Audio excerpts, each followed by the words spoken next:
Hello and welcome to another episode of For Foot's Sake podcast. Thanks for tuning in. We have a Champions League draw that happened since our conversation, so I'm going to bring that to you guys real quick. It was a bit of a weird one because there was some kind of technical glitch or something like that in their drawing system, and they had to restart the draw, so they drew twice. There were a few changes, but here's the final draw. All German matchup, Salzburg and Bayern Munich. Sporting Lisbon have Manchester City. Benfica have Ajax. That should be an interesting matchup. It's pretty evenly matched. Chelsea have Lille. Atletico Madrid have Manchester United. That should be pretty interesting too. Villarreal Juventus. Inter Liverpool. That'll be a good one. Inter Milan and Liverpool. And the blockbuster matchup, of course, is PSG and Real Madrid. So there's some great Champions League matchups to look forward to in 2022. But without further ado, let's get into the conversation. Hello and welcome back to another episode. Thanks for tuning in. As always, you got Paul Castanet and Will Robinson next to me. We're going to start out with the Premier League. There's some new leaders this week. Chelsea dropped some points against West Ham, which sees Manchester City and Liverpool skip them. So it's Manchester City first, Liverpool second, Chelsea third at the moment. We've talked about a lot of the weaknesses of these top three. Obviously, we mentioned a lot Liverpool's lack of depth, Manchester City not having a real striker. But what do you think is Chelsea's problem, especially in recent weeks? It's an interesting one. I think, the injuries have taken their toll. Mm-hmm. You got to keep in mind Chilwell's gone. I'm just gonna write him off for the rest of the season. Anything ACL related, right? Just write it off. I mean, we talked about it earlier before the show. It's not a complete tear, but still, you don't want to play around with that. Exactly. And then you've got Lukaku and Werner, who's been missing for a while, and they're just now getting back. Mm-hmm. And the whole Werner thing, it's just it's hard to watch. It just is. It hasn't worked out, but I'm not gonna blame that on him solely. It's been a bit of a mess. But at the same time, as a Chelsea fan, I kind of didn't see this as a season where we're gonna be title contenders. I just wanted to say, okay, I was thinking if we can be in that mix, then next season I would expect us to be title contenders. But it's funny enough, it's kind of reminds me of last season. December is where things just kind of so hopefully that win against games. Exactly.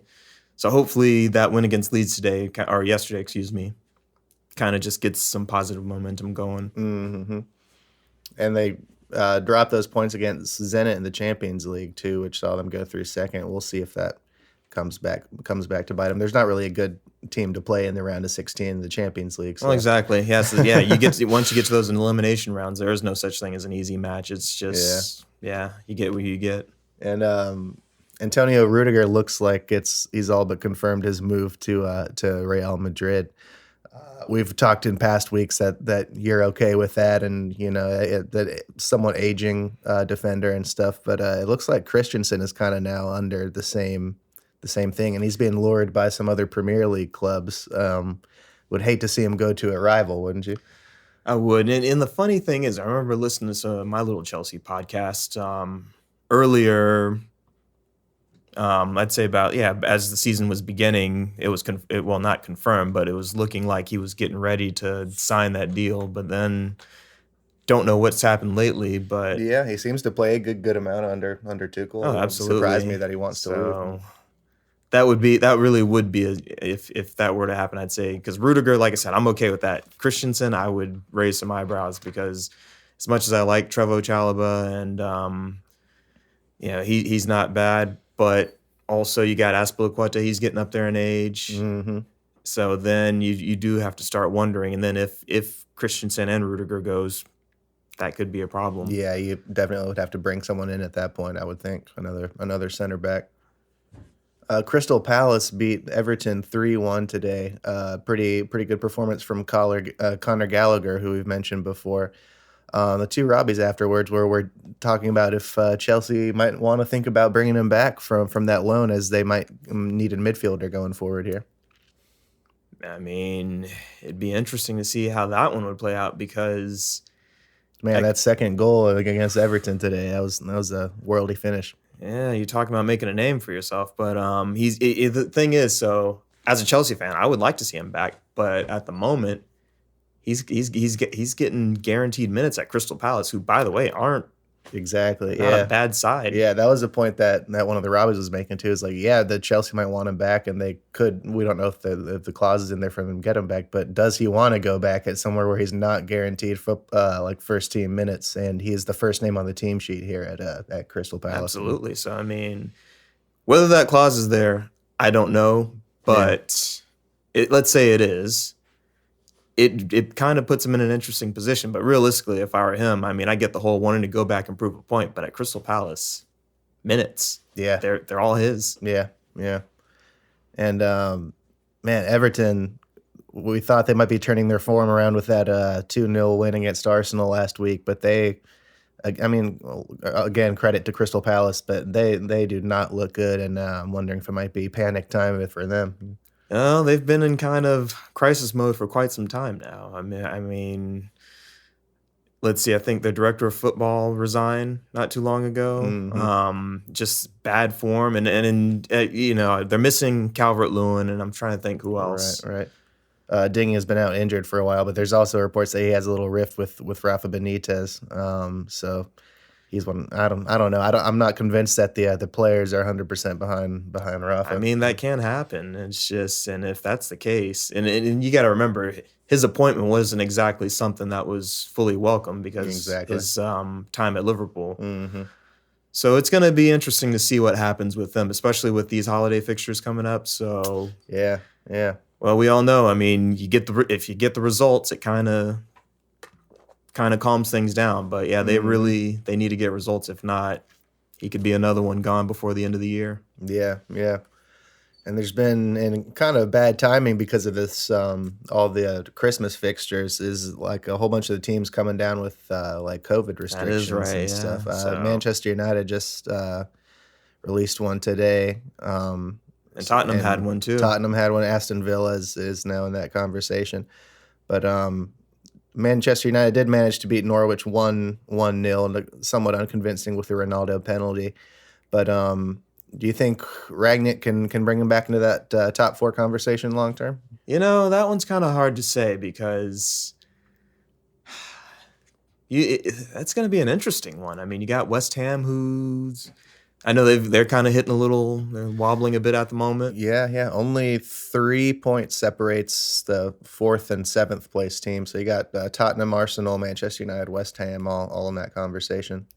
So it'll be interesting. I mean, I haven't watched enough of United under Rangnick to say, oh, okay, he's doing this, he's doing that. But we'll need some more time to figure out exactly what he's doing.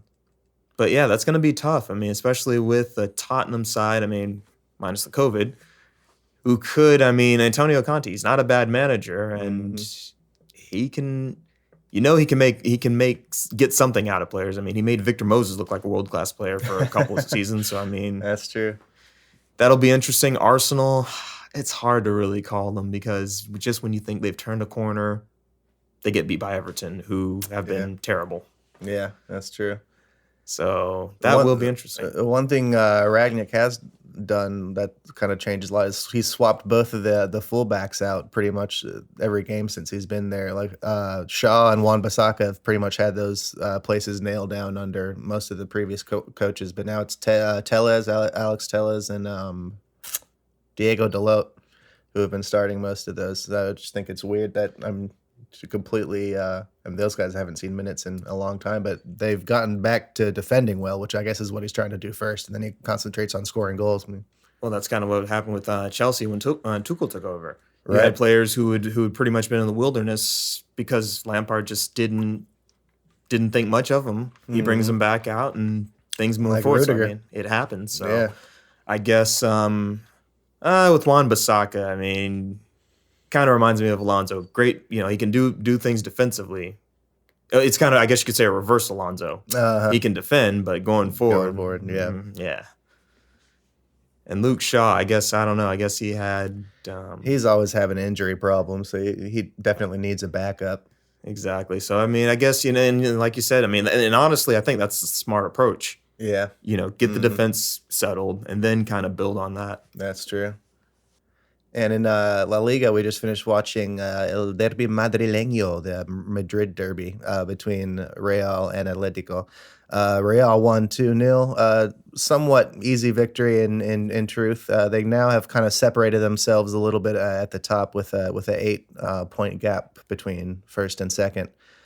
So yeah, maybe it looks like this La Liga we're talking about with all these new teams coming in is not quite what we set it up to be.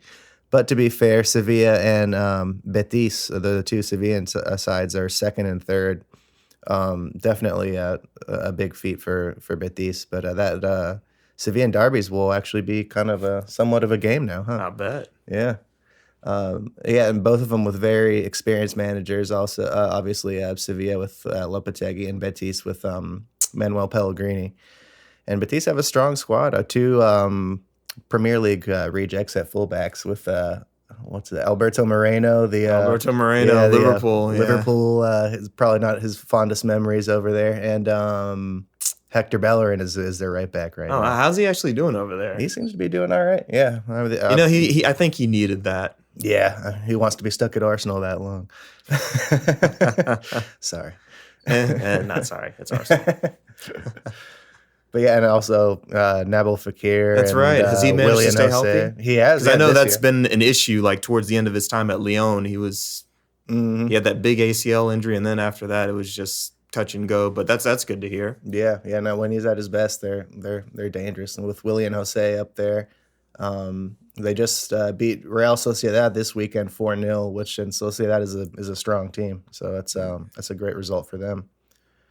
But yeah, that Madrid derby, I don't know. Atletico didn't really offer much. Didn't really have many ideas, huh? Well, let's see. When they brought on Felix, that looks like that's when things kind of a little bit of something was coming into play. Yeah, I mean, that swap for Griezmann, you're always going to get something more taking Griezmann off, in my opinion. But that's just me. So how's he been fitting in at his return? He's been getting plenty of time. I don't know that even the fans are that thrilled about it, but he's still a shadow of what he used to be. But he's better than he was playing at Barcelona, that's for sure. Fair enough.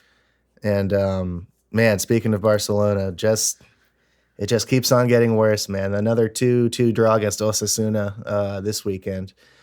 Crashing out of the Champions League as well, the first time in Europa League since the early 2000s, I think 2001 or something like that. So definitely a new era for Barcelona. And I'm hoping this isn't true, but the reports are saying that they might need to offload some more of their big name stars to just get a little bit more cash since they're so broke at the moment. And that there was talks of Marc-Andre ter Stegen and Frankie de Jong exiting the club, which would be, I mean, those are literally their two best players right now. But I don't know if they're hemorrhaging cash that much, but that could be really just a side that struggles to stay in the league, maybe. I mean, that sounds like that's a little over. Well, I don't want. Then again, I haven't seen that Barcelona with who they've got now, I mean, it's just. Yeah, I hate to see any club, regardless if I'm a fan of them or not, be misran by people who just don't have the club's best interest. And so okay, so they've got Xavi's pretty much just got a handful of good players in youth. I can see now that they brought him in just because I guess they knew that they were just going to be relying on youth going forward, and he knows La Masia better than anyone probably. But I mean, they're really going to have to rely on, especially in the midfield. If you get rid of De Jong, I mean, their midfield is all kids now. You're talking, I mean, and these are players who we'd never even heard of last year, but like Gavi and Nico Gonzalez and Ricky Puig maybe if he gets some time. Ez Abde was their start, their blowout player today. So I mean, these are kids you've never heard of, and to be fair, they look fine, and they're But it's going to take a lot of time for them to be able to Absolutely. compete against. Especially over the Champions League. I mean, you can't expect a team like that to compete against Bayern Munich or something like that. Yeah, that's the thing with young talent. I mean, the talent's there, but it's just how do you nurture it? Mm-hmm. And throwing them to the wolves, not exactly the best approach. Yeah. But you don't want to just completely babysit. So it's a weird balancing act. And if Xavi, like you said, knows La Masia that way and probably has an idea of who's ready to go and who isn't. So I guess only time's going to really tell how that all plays out. Yeah. But if De Jong does end up going on the move, City and Manchester United are already very interested in him. He's definitely a top player when he's in a decent team. He hasn't looked very good for Barcelona, but I wouldn't put that up to being his fault at all. But Chelsea also looking for another midfielder possibly, so he could be up for a little bidding war here going. Well, as we discussed earlier off camera, if he's got the legs to be a bit of a defensive, be a little bit more mobile. Mm-hmm. Why not? Because the problem is Conte's not getting any younger, and he's got a lot of miles on those legs. So He sure does. Yeah. So I'd be open to it. Yeah. It's funny when you said De Jong earlier. I was thinking the other De Jong. Oh, Luke De Jong. I was like, oh no, I don't want him. Yeah, no, I mean, I don't think Barcelona want him at this point. They started him today, but that's with an injured Memphis, who also isn't offering very much. It's just all bad news for Barcelona. We won't bum you out anymore with that. I think we need to touch on, at some point we should keep an eye on that Serie A because I'm hearing that's a crazy league. Yeah, actually, Napoli lost today, and they were have been top. Wow, there we go. Yeah, so Inter, AC Milan, Atalanta, Napoli are the top four, and all separated by just 4 points. That's insane. That could probably be the league to really be following. It really is, yeah. And then Jose Mourinho's Roma. Ouch. Yeah, dropping pretty far. Same with Sarri's Lazio. The ex-Chelsea coach is not doing so hot in the Serie A. Oh, wow. And it's amazing what happens to a league when their top club like Juventus isn't doing as well. It gets really interesting. Oh, absolutely. Yeah, Juventus for a good part of a decade running that league? Yeah, I think 9 straight Scudettos, I think. That's insane. Yeah, and if only Bayern would have an off year, Germany could get interesting again, but I don't think that's going to happen anytime soon. They're just that well run. Credit to them, but yeah, they're just that well run of a club where they know how to keep things going and buy up all the best players from their own. Well, league. yeah, that does it too. Any team and coaches. Yeah. So yeah, I don't think Juventus really did that. I think they just somehow just managed to keep things going, not by buying out the competition, but and a bit of a surprise under their coach who led them through most of those 9 years of success. They brought back Allegri, and they have not looked very good at all. Dybala is he used to be linked with all the top clubs and the next big player, and he's kind of disappeared off of. You know what that is? Juventus should have sold him when he was hot. I think that's what kills a lot of these teams. So they'll hold on to these players to the point where they're probably just no more. They're not really interested anymore, and they should have made that move a long time ago to kind of just keep them going. Yeah, his asking price was in the 100 millions once upon a time. Now, probably half of that, if anything. Yeah, they should have got rid of him sooner. I'd have to say Neymar and Hazard have probably been the most frustrating players because I personally expected those two to take the reins from Messi and Ronaldo. But both of them just dropped off in big ways. Yeah, exactly. I think a lot of it is they both got one thing. Well, they got two things in common: incredibly talented, but they are not professionals at all. They just don't. They're not serious the way Ronaldo and Messi are in terms of just. I didn't really notice that Hazard was like that until he went to Madrid. They didn't seem to have that problem at Chelsea too much. Well, they kind of just. He never took training serious, and he never really looked after himself like that. But because of how talented he was, he kind of just got a pass. Yeah. And of course, when you're younger, you can kind of get away with some things, in terms of like not really looking after yourself. But he went over to Madrid at almost 30, and Yeah. yeah, it's catching. And then of course you're hearing him come into training overweight. Yeah. Yeah. With the likes of Vinicius, obviously, that we didn't talk about earlier, but he's playing super well now. Like kind of finally coming into his form, and Marco Asensio, who scored in the Derby today, also kind of starting to come into his form. Two younger players.